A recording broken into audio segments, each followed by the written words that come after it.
I'm Kim Karlsrud, and I am an artist and designer. And most of my work is really based on this transformation of common materials and spaces through interactive landscape interventions. And so at this point in time is a video piece that represents a 2019 site-specific intervention called A Mounting Assault.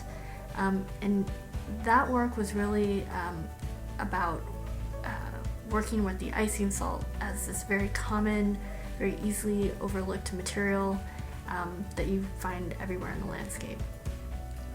It's located in southeast Michigan, and the salt is locally mined underneath Detroit, as well as coming from as far away as Morocco. And so this intervention took 30 tons of locally sourced de-icing salt and rerouted it into an interior setting for about 6 weeks.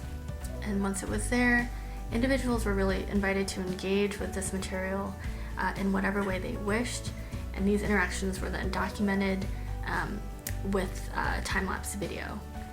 And the piece at Luca, at this point in time, incorporates this time-lapse footage derived from this intervention, and then juxtaposes and overlays it with additional footage such as aerial images of various processes of salt mining and formation that are happening at different scales.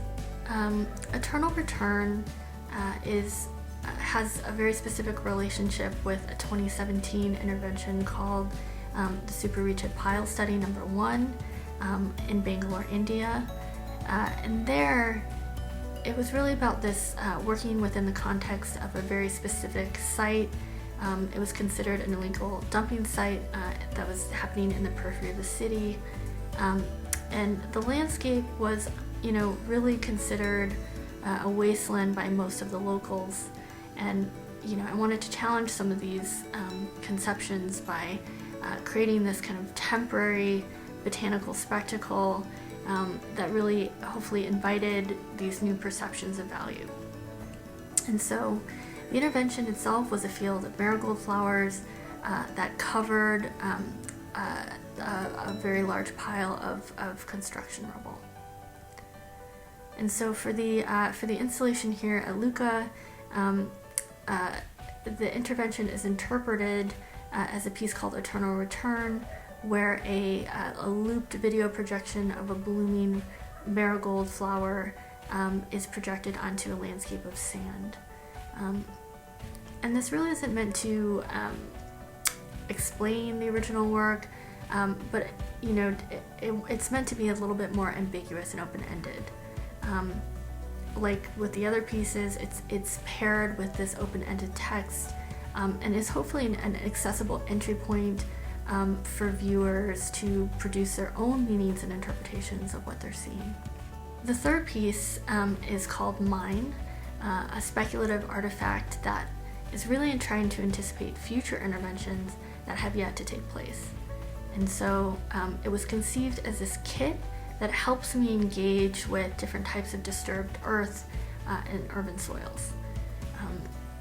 And so it's built to my physical specifications, and it's created to look like an artist crate that can be easily shipped anywhere and transform, as it is in the show, into a more field workstation.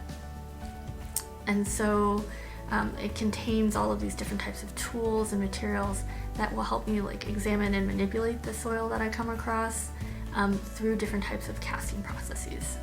And so this body of work at Luca is really intended to use the gallery space as a point as a way of pointing to interventions that have taken place or will take place or will eventually take place elsewhere. And so the work isn't so much about documenting the interventions, but instead tapping into a more fantastical form of representation that extends some of these ideas to a new audience that is unlikely to have access to the interventions themselves.